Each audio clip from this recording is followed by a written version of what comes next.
suit to be instituted where subject matter situated হচ্ছে 16 ঠিক আছে। আচ্ছা সেকশন 16 নম্বরটা হচ্ছে suit to be instituted where subject matter হচ্ছে কি instituted। আচ্ছা এখন এটা suit to be instituted where subject matter is situated, subject matter নিয়ে কথা বলছে 16তে। এখানে বলতেছে স্থাবর সম্পত্তি পুনরুদ্ধারের মামলা, স্থাবর সম্পত্তি বাটোয়ারের মামলা, স্থাবর সম্পত্তি বন্ধক, চার্জ সম্পর্কিত দায় পরিশোধ। তাহলে কি বন্ধক এবং চার্জ সম্পর্কিত দায় পরিশোধ এবং হচ্ছে বিক্রয় অথবা বন্ধক মুক্তির জন্য মামলা। যে স্থানে মামলা করা মোকদ্দমার কারণ পূর্ণভাবে অথবা আংশিকভাবে উদ্ভাবন হয়েছে সে সমস্ত আদালতে মামলা দায়ের করা যাবে। স্থাবর সম্পত্তি অন্য কোনো প্রকার অধিকার বা স্বার্থ নির্ণয়ের মোকদ্দমা মামলা, স্থাবর সম্পত্তি ক্ষতির জন্য ক্ষতিপূরণের মামলা, আটক ও প্রকৃত অস্থাবর সম্পত্তি পুনরুদ্ধারের মামলা, আটক বা প্রকৃত অস্থাবর সম্পত্তি পুনরুদ্ধারের মামলা। ঠিক আছে, আটক বা ক্রুক সম্পর্কিত অস্থাবর সম্পত্তি পুনরুদ্ধারের মামলা। তাহলে এই কয়েকটা বিষয় হচ্ছে কি তোমার যে স্থানে সাবজেক্ট ম্যাটার অবস্থা সেখানে মামলা করতে হবে। অস্থাবর সম্পত্তির ক্ষেত্রে ব্যাপারটা কীরকম, আটক এবং প্রকৃত অস্থাবর সম্পত্তিটা সেটা আবার পুনরুদ্ধারের জন্য যে মামলা সেটা হচ্ছে জায়গা মতো করতে পারে। স্থাবর সম্পত্তির ক্ষেত্রে ক্ষতিপূরণের মামলা, স্থাবর সম্পত্তিতে অন্য কোনো প্রকার অধিকার বা স্বার্থ নির্ণয়ের মামলায়। ঠিক আছে, আর স্থাবর সম্পত্তির বাটোয়ারা, স্থাবর সম্পত্তি পুনরুদ্ধার, স্থাবর সম্পত্তি পুনরুদ্ধার আছে, অস্থাবর সম্পত্তি পুনরুদ্ধারের মামলাও আছে। আচ্ছা ঠিক আছে। আচ্ছা এটা বলছে স্থাবর সম্পত্তি বন্ধক বা চার্জ সম্পর্কিত দায় পরিশোধ। কি কেমন দায় পরিশোধ? বন্ধক বা চার্জ সম্পর্কিত দায় পরিশোধ। আচ্ছা suits for removable property situated with in jurisdiction of different court, অর্থাৎ স্থাবর সম্পত্তি সম্পর্কিত বা এর অনিষ্টের জন্য ক্ষতিপূরণের মামলা সম্পর্কিত যদি ভিন্ন ভিন্ন আদালতে এখতিয়ারের মধ্যে থাকে, অন্য আদালতের এখতিয়ারের মধ্যে থাকে, যে কোনো একটা আদালতে দায়ের করা যায়। যে কোনো একটা আদালতে কী করা যায়? দায়ের করা যায়। বিভিন্ন আদালতের এখতিয়ারের মধ্যে থাকলে যে কোনো আদালতে দায়ের করতে 17 বলতেছে। আচ্ছা 18 বলতেছে আদালতের স্থানীয় এখতিয়ার। আচ্ছা অনিশ্চিত হলে মামলাটা কোথায় করা হবে? Place of institution of suit where local limits of jurisdiction of court are uncertain. ঠিক আছে। আচ্ছা স্থাবর সম্পত্তি 2 বা ততোধিক আদালতে কোনোটার স্থানীয় সীমানার এখতিয়ারে অবস্থিত সেই সম্পর্কে অনিশ্চয়তা দেখা দিলে, কি দেখা দিলে? অনিশ্চয়তা দেখা দিলে যে কোনো একটাতে আদালত অনিশ্চয়তার কারণ লিপিবদ্ধ করে মামলা গ্রহণ ও নিষ্পত্তি করতে পারবেন। তবে শর্ত থাকে যে মামলাটার প্রকৃতি ও মূল্য আদালতের এখতিয়ারের বাইরে হবে না। কি হবে না? আদালতের এখতিয়ারের বাইরে হবে না। আপিল ডিভিশন আদালতে যদি এই মর্মে আপত্তি উত্থাপন করা হয়, সম্পত্তি যে স্থানে অবস্থিত সেই স্থানে আদালত ডিক্রি বা আদেশ প্রদান করেনি, যে স্থানে অবস্থিত সেই স্থানে আদালত তখনও ডিক্রি বা আদেশ প্রদান করে নাই, তাহলে আপিল বা রিভিশন আদালত আপত্তিটি মঞ্জুর করবে না। আপিল বা রিভিশন আদালত আপত্তিটা মঞ্জুর করবে না। তবে এখতিয়ারের ব্যাপারে অনিশ্চয়তা সম্পর্কে যুক্তিসঙ্গত কারণ থাকলে, কি থাকলে? যুক্তিসঙ্গত কারণ থাকলে ন্যায় বিচারে ব্যর্থ হলে উক্ত আবেদন মঞ্জুর করতে পারবে। ন্যায় বিচারে ব্যর্থ হলে উক্ত আবেদনটা কী করতে পারবে? মঞ্জুর করতে পারবে। আচ্ছা আর এটা মানে মূল কথা হচ্ছে এটার যে মানে দুই বা ততোধিক আদালতে কোনো থানায় সীমার মধ্যে যদি এখতিয়ারে অবস্থিত যদি এই ইয়েটা থাকে, প্রপার্টিটা থাকে, তাহলে সেই ক্ষেত্রে অনিশ্চয়তা দেখা দেয় সাধারণত, এবং অনিশ্চয়তার কারণটা তখন লিপিবদ্ধ করে মামলা গ্রহণ আর নিষ্পত্তি করতে হয়। তবে শর্ত থাকে মামলাটার প্রকৃতি ও মূল্য আদালতের এখতিয়ারে বাইরে হবে না। কি হবে না? আদালতের এখতিয়ারে বাইরে হবে না। এটা খুব সিম্পল কথা। আচ্ছা মূল ব্যাপারটা হচ্ছে এখানে আসি যে আপিল বা রিভিশন আদালত যদি এই মর্মে একটা আপত্তি উত্থাপন করা হয়, যে দুইটা এই মর্মে আপত্তি উত্থাপন করা হয় কি, যে দুইটা আদালতের স্থানীয় সীমার মধ্যে সুট প্রপার্টিটা আছে, তাহলে এখন কী করা হবে? এটা কোথায় করা হচ্ছে? আপিল বা রিভিশন আদালতে। কিন্তু সম্পত্তি যে স্থানে অবস্থিত সেই স্থানে আদালত যদি ডিক্রি বা অর্ডার কোনটা যদি প্রদান করে না, তাহলে আপিল বা রিভিশন আদালত আপত্তিটি মঞ্জুর করবে না। এই আপত্তিটা কী করবে না? গ্রহণ করবে না। আপিল বা রিভিশন আদালত তখনই আপত্তিটা গ্রহণ করবে যখন কী করা হবে? যখন অ্যাপিল অথবা ডিক্রি প্রদান করবে, ডিক্রি অথবা অর্ডার যখন প্রদান করবে তখনই আপিল আদালত কী করবে? সেটা মঞ্জুর করবে। কিন্তু এখতিয়ারের ব্যাপারে যদি অনিশ্চয়তা দেখা দেয়, এখতিয়ারের ব্যাপারে অনিশ্চয়তা দেখা দিলে সেই সম্পর্কে যুক্তিসঙ্গত কারণ থাকলে ন্যায় বিচারের স্বার্থে সেটা দেখতে পারে, এটা বলছে। আচ্ছা আর ব্যক্তি বা অস্থাবর সম্পত্তির প্রতি অনিষ্টজনক ক্ষতিপূরণের মামলা হচ্ছে ব্যক্তি কোনো অস্থাবর সম্পত্তির প্রতি এক আদালতের এখতিয়ারের স্থানীয় সীমারেখার মধ্যে অনিষ্ট সাধন করলো, বাদী অন্য আদালতের এখতিয়ার স্থানীয় সীমার মধ্যে হচ্ছে বসবাস করে, ব্যবসা চালালে অথবা ব্যক্তিগত বা লাভজনক কাজ করলে বাদী তার ইচ্ছা অনুসারে দুই আদালতে কী করতে পারবে? দুই আদালতের ইচ্ছা অনুসারে কী করতে পারবে? তখন দুই আদালতের এখতিয়ারের স্থানীয় সীমারেখার মধ্যে যে কোনো একটিতে হচ্ছে ক্ষতিপূরণের মামলা করতে পারবে। ঠিক আছে। আচ্ছা আর যে স্থানে মানে যে কোনো একটা ক্ষতিপূরণের মামলা করতে পারে 19 বলতেছে। আচ্ছা 20 বলতেছে যে স্থানে বিবাদী বসবাস করে তার নালিশের কারণ উদ্ভূত হয় সে স্থানে অন্য মোকদ্দমা দায়ের করতে হবে। যেই স্থানে বিবাদীটা বসবাস করে বা নালিশের কারণ উদ্ভূত হয় সেই স্থানে অন্যান্য মোকদ্দমা দায়ের করতে হবে। এটা বলছে হচ্ছে অর্ডার 20। এখানে মূল কথা কি, বিবাদী বা একাধিক বিবাদী থাকলে, বিবাদী অথবা একাধিক কী থাকলে, বিবাদী থাকলে তাদের প্রত্যেকের মামলাটা দায়ের করার সময় প্রকৃতপক্ষে এবং স্বেচ্ছায়, কিসে প্রকৃতপক্ষে এবং কিসে স্বেচ্ছায় বসবাস করে অথবা ব্যবসা করে লাভজনক কাজ করে। ঠিক আছে। সেক্ষেত্রে কী হবে? আদালতে সম্মতি গ্রহণ করতে হবে যে সমস্ত বিবাদী এলাকায় বসবাস করে না, ব্যবসা করে না কিংবা ব্যক্তিগত লাভজনক কাজ করে তাদের এই মোকদ্দমা দায়েরের ব্যাপারে রাজি করতে হবে, মোকদ্দমা কানুনবদ্ধ সেই আদালতে দায়ের করতে হবে। ঠিক আছে। আচ্ছা, কোনো এক স্থানে কোনো এক জায়গায় একটা স্থায়ী বাসস্থান আর অন্য জায়গায় অস্থায়ী বাসস্থান, অস্থায়ী বাসস্থান এলাকায় মামলার কারণ উদ্ভূত হলো, সে যে কোনো এক জায়গায় মামলা দায়ের করতে পারবে। আচ্ছা, আর সেই ব্যক্তি যদি এই যে অধীনস্থ কোনো কার্যালয়, কোনো কর্পোরেশনের প্রধান অফিসে ব্যবসা চালায় বলে ধরে নিতে হবে। কোনো কর্পোরেশন জব করে, ঠিক আছে, সেটাও সেখানে ব্যবসা চালায় সেটা ধরে নেয়, ঠিক আছে, দিতে হবে। তারপর কোনো এক জায়গায় তার অফিস আছে, কার্যালয় আছে, সেটাও কি ব্যবসা স্থান ধরে নিয়ে সেইখানে মামলা চালানো যায়। ওকে। আর বিশের মূল ব্যাপারটা হচ্ছে যে স্থানে বিবাদী বসবাস করবে না সে কারণে উদ্ভূত হয় সেখানে অন্য মোকদ্দমা দায়ের করতে হবে, অর্থাৎ সেখানে যে কোনো মোকদ্দমা দায়ের করতে পারবে, এটাই বলতেছে। আচ্ছা, আর একটা বলতেছে অবজেকশন টু জুরিডিকশন, প্রথম সম্ভাব্য সুযোগে আপত্তি করতে হবে। জুরিডিকশন সম্পর্কে যদি কোনো অবজেকশন থাকে তাহলে প্রথম সম্ভাব্য সুযোগে আপত্তি উত্থাপন করতে হবে।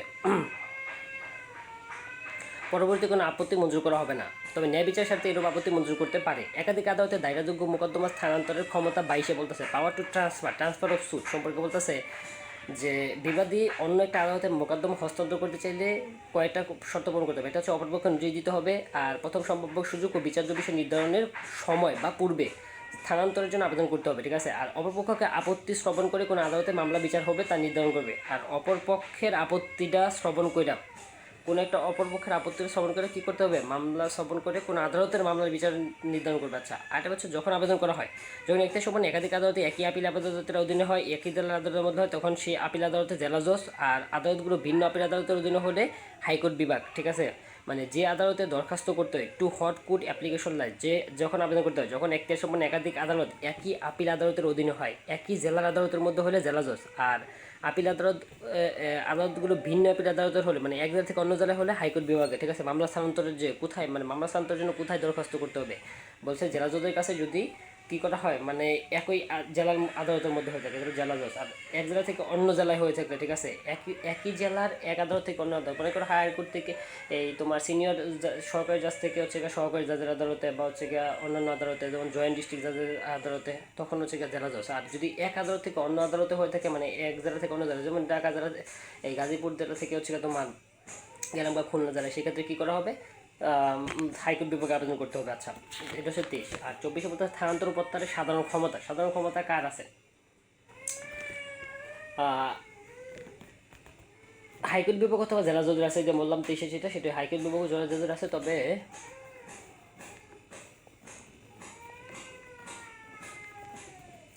প্রত্যাহার তার অধীনস্থ অন্য কোনো আদালত কোনো মামলা, আপিল বা অন্য কার্যক্রম প্রত্যাহার করতে পারে, বিচার্য নিষ্পত্তি করতে পারে, অধীনস্থ একটি সমান আদালতে বিচার নিষ্পত্তির জন্য স্থানান্তর করতে পারে, অথবা সেই আদালতে প্রত্যাহার করা হয়েছে সেই আদালতে নিষ্পত্তির জন্য প্রেরণ করতে পারে। তাই মামলাটা স্থানান্তর প্রত্যাহারের সাধারণ ক্ষমতাটা হচ্ছে সাধারণত কি মানে নোটিশ দেওয়ার লাগে হচ্ছে হাইকোর্ট বিভাগ অথবা জেলা আদালত, দুই আদালতেরই আছে। ঠিক আছে। আচ্ছা, আর আরেকটা বলতেছে যে তোমার যে কেন দেওয়া হবে প্রত্যাহার, এই আপিল বর্ণনা কার্যক্রম প্রত্যাহার করতে পারেন। ঠিক আছে। মানে এটার মধ্যে কী কী কাজ করতে পারে এটা বলছে আর কি, মূলত এগুলো ইম্পর্টেন্ট না, এইটুকু হচ্ছে ইম্পর্টেন্ট।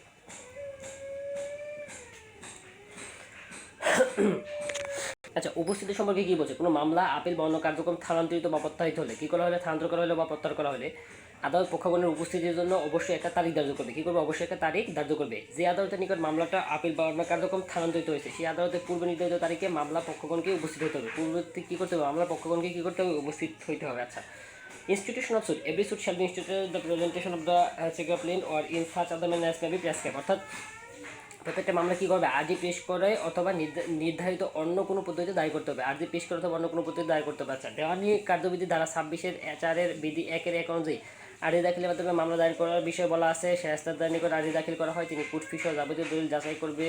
তারপরে ফাইলিং করার সময় আর্জি থাকলে ওকালতনামা, কোর্ট ফি, প্রসেস ফি বা আনুষঙ্গিক সাপোর্টিং বিষয় দলিল সময় দেখবে। তাহলে আমরা কি বললাম, ইনস্টিটিউশন অফ সুট, অর্থাৎ সুট মোকদ্দমা দায়ের, প্রত্যেকটা মামলা দায়ের করতে হবে আর্জি পেশ করে অথবা নির্ধারিত অন্য কোনো পদ্ধতিতে দায়ের করতে হবে। ঠিক আছে। প্রেজেন্টেশন অফ দ্য প্লেন্ট, এটা কোথাও বলেছে এই যে মানে প্লেন্ট অর্ডার 7। আচ্ছা, বিবাদীর প্রতি সমান টু বি ডিফেন্ডেন্ট। আচ্ছা, সমান সম্পর্ক ভিতরে 27 থেকে 32 দ্বারা আছে যে বিবাদীর প্রতি সমান কীভাবে দেওয়া হবে,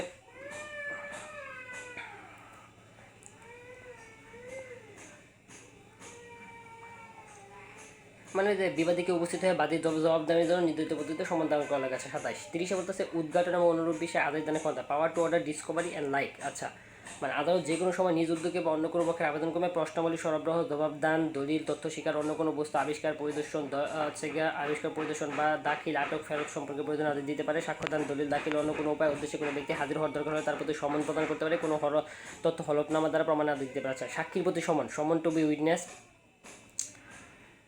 আচ্ছা, সাক্ষ্য দান বা দলিল পেশ করার সম্পর্কিত বিষয় দাখিল করার জন্য সেই সমনের ক্ষেত্রে দ্বারা 27-29 বিধানসভা প্রয়োজন এটা বলছে। আচ্ছা, সমনের জন্য হচ্ছে দণ্ড, পেনাল্টি ফর ডিফল্ট। আচ্ছা, যার প্রতি 30 ধারা অনুসারে সমন দেওয়া হয়েছে আদালত হাজির হতে বাধ্য হওয়ার জন্য তার গ্রেপ্তারি পণ্য করতে পারে, ক্রুক ও বিক্রয়ের আদেশ প্রদান করতে পারে, ক্রুক করতে পারে ও বিক্রয়ের আদেশ প্রদান করতে পারে তার সম্পত্তিকে। ঠিক আছে। আচ্ছা, অধিক 500 টাকা জরিমানা করতে পারে, হাজিরের জন্য জামানত দেওয়ার আদেশ দিতে পারে, তবে জামানত না দিলে তাকে দেওয়ানি কারাগারে আটক প্রেরণ করতে পারে। আচ্ছা, জাজমেন্ট অ্যান্ড ডিগ্রি হচ্ছে গিয়া 33-এ বলা আছে মোকদ্দমার শুনানি হওয়ার পর আদালত রায় ঘোষণা করবেন এবং এর প্রায়ের ভিত্তিতে ডিগ্রি প্রণীত হবে। এর রায়ের ভিত্তিতে কী প্রদান করা হবে? ডিগ্রি প্রদান করা হবে। আচ্ছা, আর সুদ, ইন্টারেস্ট,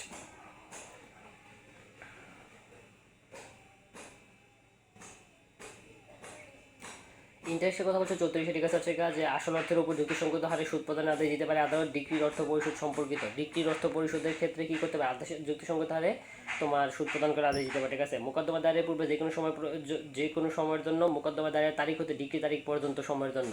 ঠিক আছে। তাহলে এই সুদ প্রদানের আদেশ দিতে পারে কবে? মামলাটা দায়েরের পূর্বে মানে আগে যে কোনো সময়ের জন্য। আর মোকদ্দমা দায়েরের তারিখ হতে কবে? তারিখ হতে ডিগ্রি তারিখ পর্যন্ত সময়ের জন্য। আচ্ছা, আর সুদ প্রদান সম্পর্কে কোনো নির্দেশ না থাকলে আদালত ওইরূপ সুদ দিতে অস্বীকার করেছেন বলে ধরতে হবে। এজন্য কোনো পৃথক মামলা দায়ের করা যাবে না। এজন্য কী করা যাবে না? কোনো ধরনের পৃথক মামলা দায়ের করা যাবে না। আচ্ছা, তাহলে কি মানে সুদ প্রদান সম্পর্কে কোনো নির্দেশ না থাকলে আদালত ওই সুদ দিতে অস্বীকার করছে বলে ধরতে হবে। এজন্য কোনো পৃথক মামলা আবার দায়ের করা যাবে না। আচ্ছা, মামলার খরচ, কস্ট। আচ্ছা, মামলার কস্ট হচ্ছে 6% বার্ষিক সুদে প্রদান করতে হয়। মানে মোকদ্দমার খরচের উপর সর্বোচ্চ 6% হারে বার্ষিক সুদ প্রদান করে আদেশ দিতে পারেন। এই খরচের আদেশের সাথে যোগ হবে এবং অন্যথা ন্যায় খরচের আদায় যোগ হবে। আচ্ছা, মামলার খরচ আনুষঙ্গিক বিষয় আদালতের সুবিবেচনার উপর নির্ভর করে। মামলার খরচ কে দিবে, কিভাবে এবং কার কাছ থেকে নেবে এগুলো আদালতে ঠিক করে দিবে। এছাড়া এই সম্পর্কে প্রয়োজনীয় আদেশ প্রদানে আদালতের পূর্ণ ক্ষমতা আছে। কিসের পূর্ণ ক্ষমতা আছে? আচ্ছা, আর 6% সুদ নিতে পারে। এই আদালত মামলা কোনো খরচ প্রদান নিষেধ করে আদেশ দিলে তা কারণসহ লিপিবদ্ধ করতে হবে আদালতের। আর মোকদ্দমা খরচের উপর সর্বোচ্চ 6% বার্ষিক সুদ নেয়। আচ্ছা, আর মিথ্যা ও বিরক্তিকর 35-এর কথা বলতে মিথ্যা বিরক্তিকর দাবি ও আত্মপক্ষ সমর্থনের ক্ষেত্রে ক্ষতিপূরণমূলক খরচ, compensatory cost in respect of false or vexatious claim or defence. আচ্ছা, কোনো মোকদ্দমায় ডিক্রি জারির কার্যক্রম আপিল ব্যতীত অন্য কোনো কারণ দ্বারা কোনো পক্ষ যদি কোনো দাবি বা জবাবের এই মর্মে আপত্তি করে যে এরূপ দাবি জবাব বা কোনো অংশ মিথ্যা বিরক্তিকর এবং এর পরবর্তী আদালত যদি এরূপ মিথ্যা বিরক্তিকর দাবি জবাব প্রত্যাখ্যান বা ডিসঅ্যালো করে সেক্ষেত্রে আদালত এর কারণ লিপিবদ্ধ করে আদেশ দিবেন। এই অর্থ অপরপক্ষ পাবে। আর এ ধারা কোনো ব্যক্তির বিরুদ্ধে আদেশ প্রদান করা হলে তাকে ফৌজদারি দায় হতে অব্যাহতি দিয়েছে বলে ধরে দেওয়া হবে না। আচ্ছা, এ ধারায় কোনো ব্যক্তির বিরুদ্ধে আদেশ প্রদান করা হইলে তাকে মানে ফৌজদারি দায় হতে অব্যাহতি দিয়েছে বলে ধরে হবে না। আচ্ছা, মিথ্যা বিরক্তিকর দাবি জবাবের জন্য ওই ধারায় কোনো ক্ষতিপূরণ খরচ প্রদানের আদেশ দেওয়া হলে কী করা দেওয়া হলে উক্ত আদেশের পরবর্তী দায়িত্ব ড্যামেজেস অফ কম্পেনসেশনের মোকদ্দমা বিবেচনা রাখতে হবে। ঠিক আছে। আচ্ছা, এইটার বিরুদ্ধে অ্যাপিল করা যাবে 104 ধারা। আচ্ছা, অন্তর্বর্তীকালীন বিষয় সম্পর্কে আনিত দরখাস্ত প্রভৃতি বিলম্বের জন্য খরচ, cost for delay in making application in respect of interlocutory matter. আচ্ছা, যদি কোনো পক্ষ মামলার মোকদ্দমার কার্যধারা বা যে কোনো পর্যায়ে আদালত কর্তৃক নির্ধারিত সময়ের জন্য কোনো আবেদন বা লিখিত আপত্তি জমা দিতে ব্যর্থ হলে আদালত সর্বোচ্চ 2000 টাকা খরচ প্রদান দেবেন। তাহলে কী হবে? অন্তর্বর্তীকালীন বিষয় সম্পর্কে cost for delay in making application it is in respect of interlocutory matters প্রভৃতিতে বিলম্বের জন্য খরচ হচ্ছে গেছে লিখিত আপত্তি জমা দিতে ব্যর্থ হলে 2000 টাকা পর্যন্ত খরচ প্রদান আদেশ দিবে। যে কোনো পক্ষ মামলার কার্যধারা কোনো পর্যায়ে আদালত কর্তৃক নির্ধারিত সময়ের মধ্যে কোনো আবেদন বা লিখিত আপত্তি কি বিষয় আবেদন বা লিখিত আপত্তি জমা দিতে যদি ব্যর্থ হয় তাহলে কী করবে? আদালত সর্বোচ্চ কয় টাকা? 2000 টাকা খরচ প্রদান আদেশ দিবেন। আচ্ছা, আর লিখিত জবাব দাখিলের পরবর্তীতে মানে পরে মামলায় কোনো পক্ষ যদি কোনো আবেদন পেশ করেন, দাবিলের পরে কোনো মামলা যদি কোনো পক্ষ কোনো আবেদন পেশ করেন যা আদালতের মতো পূর্বে পেশ করা উচিত ছিল এবং ফলে মামলা মূল কার্যক্রম বিলম্বিত হতে পারে, তাহলে আদালত এরূপ আবেদন গ্রহণ করতে পারে। তবে এই ক্ষেত্রে উক্ত আবেদনের শুনানি নিষ্পত্তির জন্য আবেদনকারী সর্বোচ্চ কয় টাকা? 3000 টাকা খরচ প্রদান আদেশ দেবেন। সর্বোচ্চ কয় টাকা? 3000 টাকা। তাহলে লিখিত জবাব দাখিলের পরবর্তীতে পরে মামলার কোনো পক্ষ যদি কোনো আবেদন পেশ করেন যা আদালতের মতে পূর্বে পেশ করা উচিত ছিল এবং ফলে মামলার মূল কার্যক্রম বিলম্বিত হতে পারে, তাহলে আদালত কী করবে? এরূপ আবেদন গ্রহণ করতে পারেন। এক্ষেত্রে উক্ত আবেদন শুনানি আর নিষ্পত্তির জন্য আবেদনকারীকে মানে বিলম্বে আবেদনকারীকে 3000 টাকা সর্বোচ্চ জরিমানা আর লিখিত আপত্তি জমা দিতে ব্যর্থ হয় 2000 টাকা খরচ আদেশ। আচ্ছা, খরচ দিতে না পারলে দরখাস্ত বাতিল হয়ে যাবে।